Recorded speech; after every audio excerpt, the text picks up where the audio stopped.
मुझे बताइए और एक बात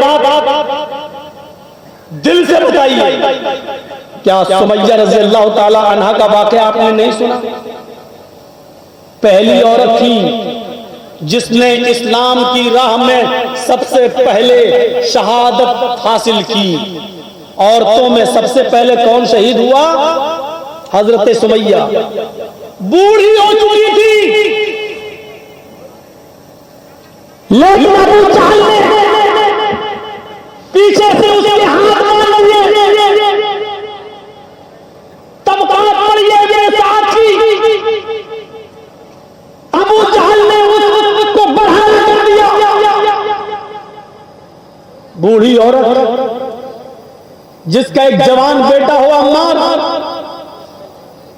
जिसका शौहर यासिर, और एक बूढ़ी औरत को अकेले खड़ा कर दिया जाए और उसको नंगा कर दिया जाए, और अबू जहल और उसका पूरा लश्कर सामने खड़ा है और कह रहा है कि देख सुमैया, सिर्फ मोहम्मद के रब को छोड़ दे, मैं तुझे इनाम से नवाज दूंगा। लेकिन ईमान की ताकत देखिए सुमैया के अंदर, क्या कहती है? अबू जहल, बेकार कोशिश कर रहा है तू मुझसे ईमान छुड़ाने की, फेल हो जाएगा, नाकाम हो जाएगा, क्योंकि तू मुझसे इस्लाम या ईमान को दूर नहीं कर सकता।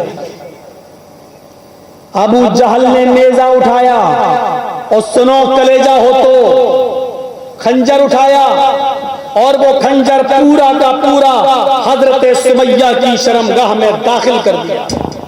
वो खंजर पूरा का पूरा सुमैया की शर्मगाह में दाखिल कर दिया, इस तरफ से निकाला और उस तरफ पार कर दिया। सुमैया के हाथ पीछे से बंधे थे, आसमान पर नजरें डालती है और क्या कहती है? सब्बित कदमैया अला दीनिक या अरहमर राहिमीन, है रहम करने वाले परवरदिगार, है अरहमुर राहिमीन, तुम मुझे साबित कदम रखना। अबू जहल मुझे इतनी तकलीफें दे रहा है, इतनी तकलीफें दे रहा है कि इसकी दी हुई तकलीफों से मुझे डर लगता है कि कहीं मैं ईमान न छोड़ बैठूं। आय अल्लाह, मेरी जान चली जाए मुझे गवारा है, लेकिन मरते मरते मेरे ईमान को, मेरे इस्लाम को बाकी रखना। सब्बित कदमैया अला दीनिक, आय अल्लाह मेरे दीन के ऊपर, अपने दीन के ऊपर मेरे इस्लाम को साबित कदम रखना। आय अल्लाह मैं बहक न जाऊं, कहीं इस्लाम और ईमान न छोड़ बैठूं। अबू जहल ने कहा, पूरा खंजर मैंने पार कर दिया, फिर भी नहीं मानी, फिर भी नहीं मानी। दो ऊंट मंगाओ, दो ऊंट मंगाए, एक ऊंट का चेहरा पूरब की तरफ कर दिया, एक ऊंट का चेहरा पश्चिम की तरफ कर दिया, ये पैर इस ऊंट से बांध दिया, ये पैर दूसरे ऊंट से बांध दिया। बता चुका हूं, एक ऊंट का चेहरा पूरब की तरफ, दूसरे ऊंट का चेहरा पश्चिम की तरफ। सुमैया बीच में, अबू जहल के हाथ में तोड़ा। ईमानदारी के साथ बताइएगा, अबू जहल के हाथ में तोड़ा। इन दोनों ऊंटों को भगाने की बारी आ जाती है, इन दोनों ऊंटों को भगाने की बारी आ जाती है। कहा जाता सुमैया, देख ले तेरा आखिरी वक्त है, अभी इन ऊंटों को कोड़े मारूंगा, एक ऊंट पूरब की तरफ भागेगा, दूसरा ऊंट पश्चिम की तरफ भागेगा। ऐ सुमैया, बीच से तेरे दो टुकड़े कर दिए जाएंगे, ऐ सुमैया बीच से तेरे दो टुकड़े कर दिए जाएंगे, ऐ सुमैया बीच से तेरे दो टुकड़े हो जाएंगे। अब भी वक्त है, मोहम्मद के रब को छोड़ दे, ईमान को से रिश्ता तोड़ ले। लेकिन सुमैया इस मौके पर भी क्या कहती है? आए अबू जहल, क्या कोई जन्नत देखकर भी फिसल सकता है? क्या कोई जन्नत देखकर भी दूर हो सकता है? मैं जन्नत अपनी आंखों से देख रही हूँ, मुझे जन्नत की दूध की नहरें दिखाई दे रही हैं, मुझे जन्नत के अंदर, मुझे शहर की नहरें दिखाई दे रही हैं, मुझे जन्नत के अंदर फरिश्ते आवाज दे रहे हैं, आए सुमैया मेरे पास आ जा। क्या कोई जन्नत देखकर भी दूर हो सकता है?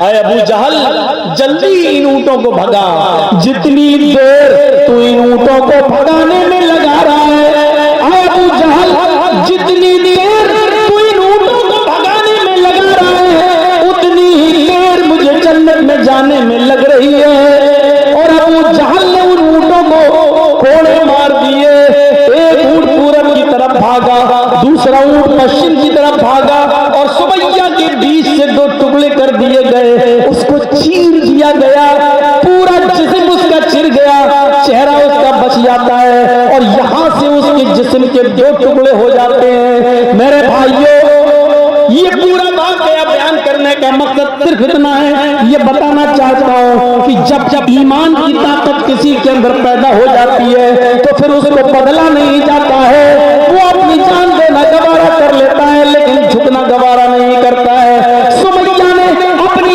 जान दी लेकिन अबू जहल के सामने झुकना गवारा न किया।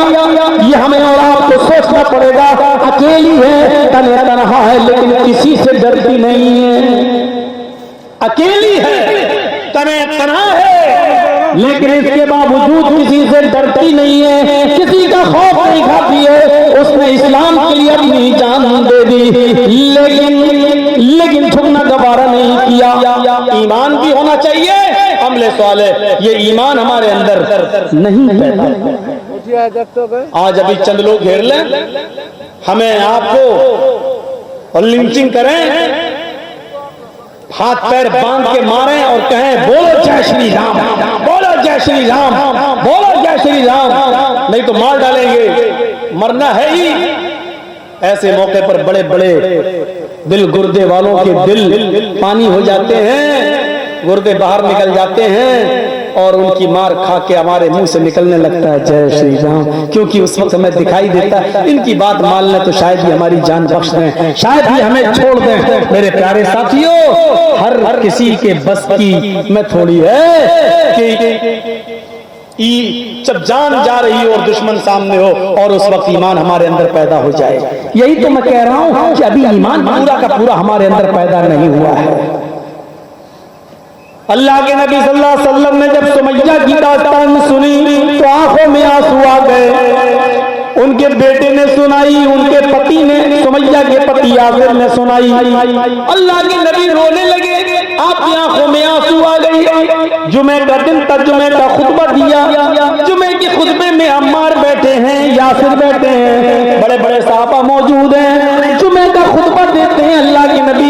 और उस जुमे के खुतबे में आप फरमाते हैं, लोगों, आपकी एक बहन शहीद कर दी गई, अबू जहल ने उनको सितम करके जुल्म करके उनको मार डाला। अल्लाह की राह में सुमैया ने अपनी जान दे दी। लोगों सुनो, आज मैं कुछ लोगों को जन्नत का सर्टिफिकेट दे रहा हूं। आया अबू बकर तुम जन्नती, उमर तुम भी जन्नती, उस्मान तुम भी जन्नती, अली तुम भी जन्नती। फिर आपने फरमाया हाँ फर्क है, अबू बकर तुम अकेले जन्नत में जाओगे, उमर तुम अकेले जन्नत में जाओगे, उस्मान तुम अकेले जन्नत में जाओगे, अली तुम अकेले जन्नत में जाओगे। इतना कहने के बाद आपने यासिर की तरफ देखा, आपने फरमाया इस्बिरू या आला यासिर फइन्ना मौइदकुमुल जन्नह। आए यासिर के घराने वालों, सब्र करो अपनी बीवी की शहादत पर, अम्मार सब्र करो अपनी माँ की शहादत पर। इस्बिरू या आला यासिर फइन्ना मौइदकुमुल जन्नह। आए आले यासिर सब्र करो, आए यासिर के घराने वालों सब्र करो, तुम्हारा पूरा का पूरा खानदान एक साथ जन्नत में जाएगा। आए अम्मार तुम अपनी माँ के साथ जन्नत में जाओगे, यासिर तुम अपनी बीवी के साथ जन्नत में जाओगे। इस्बिरू या आला यासिर फइन्ना मौइदकुमुल जन्नह। आए यासिर के घराने वालों सब्र करो, तुम अपने पूरे घराने और खानदान के साथ जन्नत में जाओगे। जिसके अंदर ईमान पैदा होता है तो अल्लाह के रसूल उसको बशारत क्या सुनाते हैं, जन्नत, तुम जन्नत में जाओगे। मेरे भाइयों, ये इस ईमान की जरूरत थी, ये ईमान अपने अंदर पैदा करने की जरूरत थी और हमें और आपको ये ईमान अपने अंदर पैदा करना है।